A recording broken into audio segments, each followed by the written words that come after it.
দর্শক দেখানোর চেষ্টা করছি মির্জা আব্বাসকে দেখে ভুয়া ভুয়া স্লোগানে কিন্তু উত্তাল হয়ে গেছে এই মুহূর্তে ঢাকা মেডিকেল।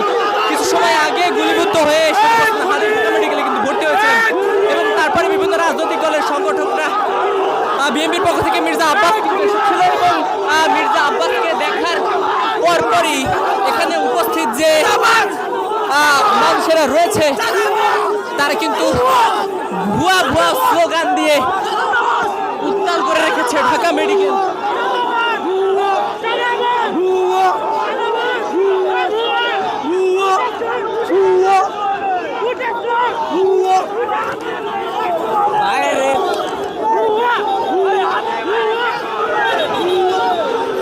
দর্শক দেখানোর চেষ্টা করছিলাম